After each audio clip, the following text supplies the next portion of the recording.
Lonzo Ball has had a unique career so far, from having crazy high expectations as a 20-year-old and already being compared to greats as a rookie, to struggling significantly early in his career. No matter what happened, all eyes were on Lonzo. Just when he was finally able to showcase the type of player he would become, he went down with an injury. Lonzo hasn't played in the game since January 2022. Because of this, many people thought his NBA career would be over, because we never really seen an injury cause a player to miss this much time.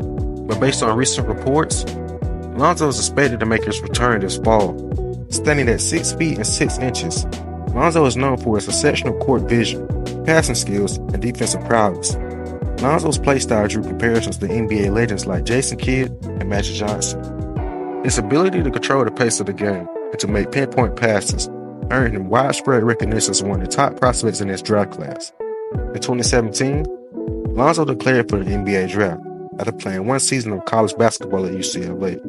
He was selected as the second overall pick by the Los Angeles Lakers, a franchise with a storied history and high expectations.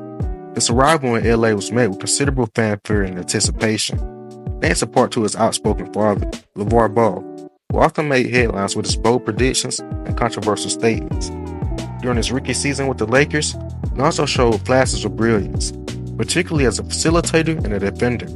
However, his performance was also marred by inconsistencies in his shooting and scoring abilities.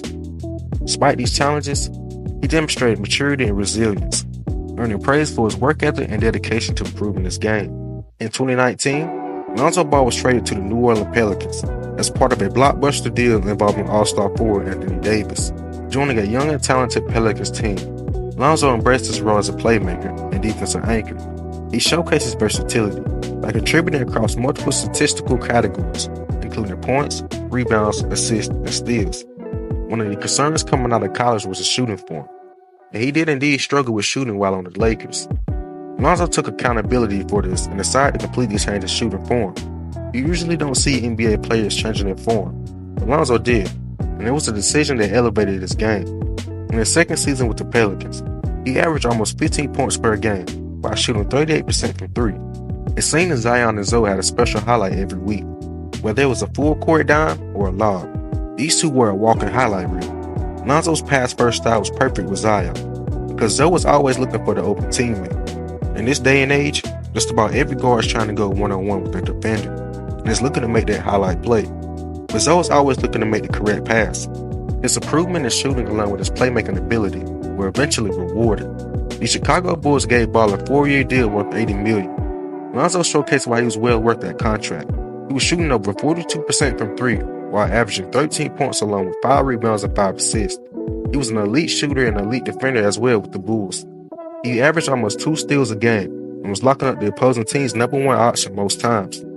Chicago went 27-13 with Ball in the lineup. The Bulls were clicking on all cylinders and considered one of the best teams in the league with Lonzo, until January 14th, in which Lonzo suffered a torn meniscus versus the Warriors. The expectation was that he would miss 6 to 8 weeks and would be able to return in time for the playoffs. Yet, he never did, and the Bulls fell to the number 6 seed and lost in the first round. This is one of the weirdest injuries in NBA history, because according to Lonzo, he couldn't even run a jump and had pain doing simple things. All hope was lost, because Zoe had already had surgery twice. There was still no significant improvement, and it seemed his career would be over. But a doctor mentioned having a cartilage transplant in his knee, a rare surgery in professional sports. The procedure is still new, designed as a step down from a full knee replacement to retain the integrity of the knee joint. But no NBA player has undergone a cartilage transplant and returned to the court. Stephen A. even had this to say. I don't think he'll ever be the same based off of what we're seeing and hearing and reading about. I've heard that it's even hard for him to get up from the sitting position. Zoe would eventually respond with this. Stephen A., who are your sources, bro? Please tell me who your sources are. Come on, man. Come on, man. You gotta stop yapping.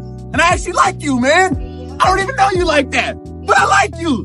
I'm coming back, man. Come on. And proved that Stephen A. was wrong. Then in early March, it was reported that Lonzo had started to sprint and cut for the first time without pain since the injury.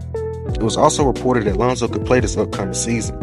Things are finally looking good for Zoe, but he still has to pass a few more obstacles as he's still yet to participate in any contact drills. But he should be well on his way to do so in the near future. Lonzo's return would be historic, because no NBA player has ever come back from a cartilage transplant. The Bulls are in desperate need of a true point guard, and a healthy Lonzo Ball can provide that. Do you think Lonzo Ball will immediately make the Bulls a contender again? Because they were clearly one of the best teams in the league with him in the lineup. If you would like for me to do more basketball videos, please leave a comment and let me know.